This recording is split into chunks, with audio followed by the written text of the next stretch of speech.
Good morning, everybody. Now, net zero is nonsense. Climate alarmism is nonsense. There is no climate emergency. And actually, just recently, 1,200 scientists have signed an open declaration to say there is no climate emergency, which is a very good thing. It's a little bit late because a lot of the damage from this narrative has already been done. In fact, the first time I actually heard anyone talk about a climate emergency was when I was still on the London Assembly, and Sadiq Khan came out with this phrase about 4 years ago in 2018, and since then I've heard this phrase parroted around the world. There's a climate emergency and therefore we need to change our energy policy to go to net zero carbon dioxide emissions. And what that essentially means is shutting down our existing energy infrastructure, closing coal power stations, oil power stations, gas power stations, banning the use of diesel cars and petrol cars, which the UK government wants to do by 2030, or at least ban the sale of new petrol and diesel cars. But what that will go along with is the closing down of the existing infrastructure of petrol and diesel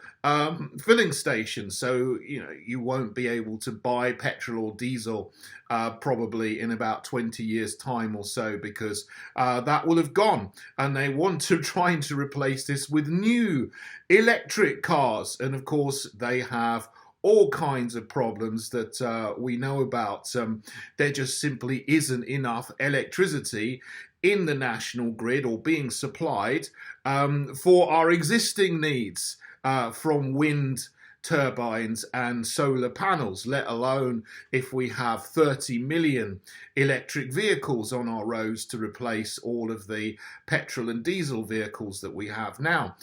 They also want homes to rip out their gas boilers and put in heat pumps, which will, again, supposedly, theoretically, be powered by electricity from the national grid rather than gas, because in the UK we're very lucky to have an infrastructure that pumps natural gas directly to people's homes, so we can directly heat our homes and use gas in our cookers through a national infrastructure. I lived in Botswana for a time, for 2 years, and there is no gas infrastructure there. There is no gas pipelines coming into everyone's homes. Everyone has to get a big gas canister and then refill that periodically to for any cooking needs from gas or anything else. So you don't really need to heat your homes in Botswana because it's quite hot. But if you did, it wouldn't go very far because there is no direct infrastructure there. But the government clearly wants to dismantle this infrastructure, or even more bizarrely, they say they want to convert it to hydrogen. But where do we get our hydrogen from? We get it from methane, from gas, CH4. You do chemical processes to get the H2, two hydrogen molecules out of every one CH4 molecule using various catalysts and so on. You can get hydrogen from electrolysis, from solar and wind, but that doesn't provide hardly any electricity to do it. You're only going to get a tiny amount of hydrogen from power electricity coming from solar and wind to do electrolysis. The vast bulk of hydrogen that we have today, and there isn't much of it, comes from methane, which is natural gas anyway. So it's not actually going to replace fossil fuels going to hydrogen. It's just going to make it more expensive. It's another utterly crazy, balmy idea that is not based on reality whatsoever. So the last 12 years in the UK, we've had a fake Conservative government that has been dismantling our energy infrastructure. They've closed down 11 out of 14 coal power stations. They've closed down our biggest offshore gas storage facility at a place called Rough in the North Sea, which could hold 70% of our gas storage. It could do up to 2017, but they closed it down. And now there's massive supply issues because of a completely unnecessary conflict in Ukraine. It could have also easily been avoided.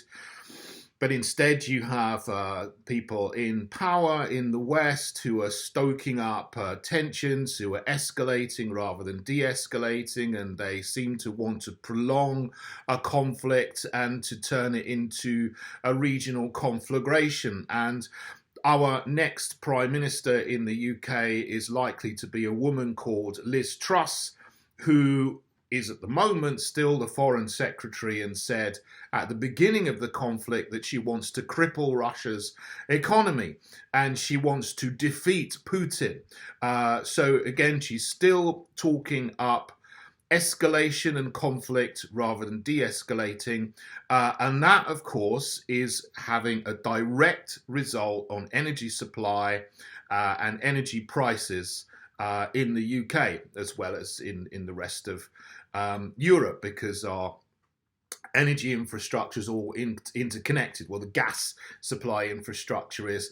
And because the fake Conservative government has closed down most of our coal power stations, now 60% of our electricity is produced by burning natural gas, because there just simply isn't the wind and solar capacity to make up the shortfall. They thought, well, obviously no one in their right mind could seriously have believed that it would, but some people just went ahead with this balmy scheme of trying to say, oh, we're going to get all our energy in the future from wind and solar. And of course, loads of people have made a mint of money off the back of that. Millions, tens or hundreds of millions of pounds have gone to wind barons and solar barons for putting up these windmills and solar farms, but they don't produce much electricity, but they still get their money anyway. So it is a massive scam and a massive con. So this is why I'm happy to some extent that we now have a very large number of scientists who've put their head above the parapet and said there is no climate emergency. And this drive to demonize carbon dioxide, which is a completely natural gas that is in the Earth's atmosphere and has been in the Earth's atmosphere since the Earth first developed an atmosphere, is some kind of demonic pollutant, it is a good thing, because it isn't. Carbon dioxide is fine and there's nothing to worry about. Every single person, every single living organism produces carbon dioxide all day, every day through respiration, and we breathe it out as human beings. Now, yes, there is climate change. I don't deny that there is climate change. What I say is that climate change is nothing to worry about, because the climate has been changing since the Earth first developed an atmosphere. And yes, there is global warming. In the last 250 years, average global temperatures, to the best of our knowledge from the records we have going back that far, average global temperatures have gone up in the last 250 years from 14.0 degrees Celsius to 14.7 degrees Celsius, a small increase of 0.7 degrees Celsius in 250 years.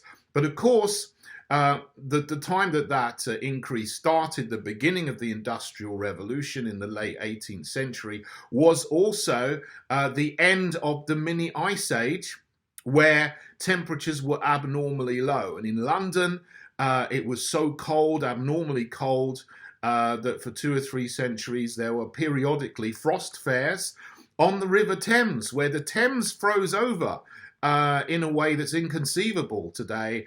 And people could set up stalls and shops and so on, temporary shops in the winter on the Thames. You know, that hasn't happened for 300 years or so.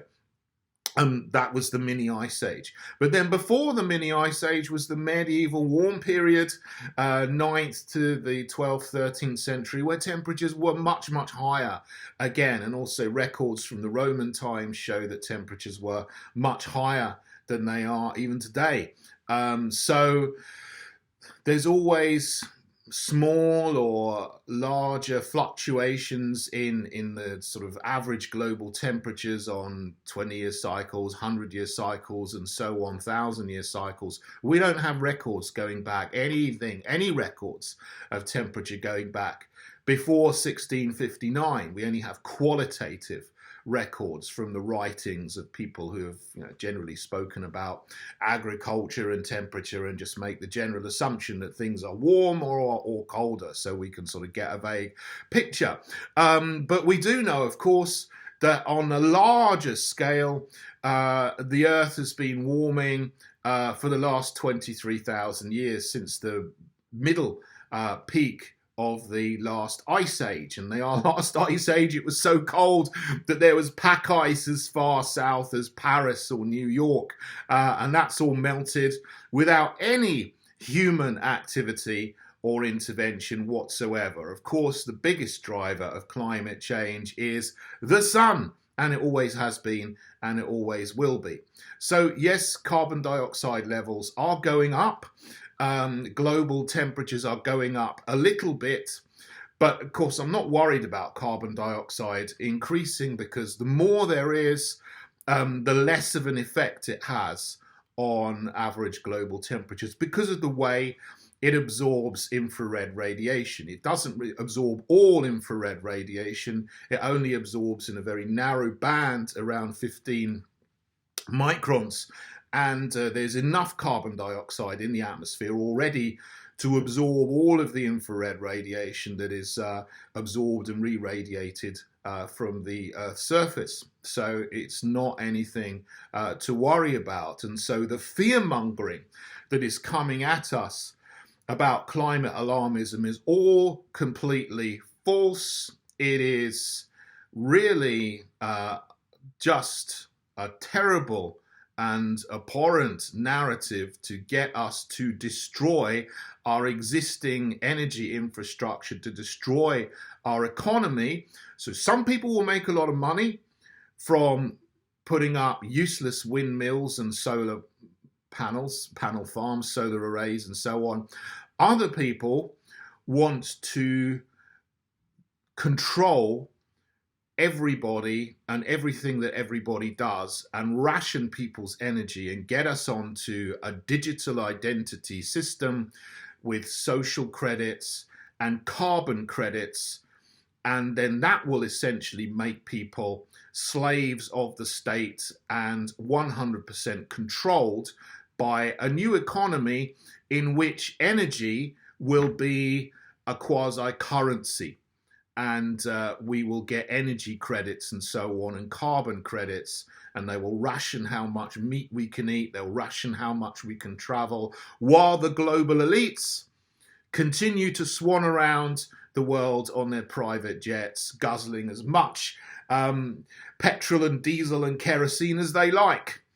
And that is the whole purpose of the climate alarmist narrative. It isn't to save the planet, it is to enslave the planet. And we need to all start speaking out and calling it out and dismantling this narrative and standing against it and standing for rebuilding our power infrastructure on coal, oil, gas, petrol, diesel, because those are things that are plentiful, that will power our economy, that will increase our wealth and prosperity, and that will actually, in the words of Boris Johnson, although I don't really like the guy at all, I have no respect for his policies and what he stands for politically, he talks about levelling up.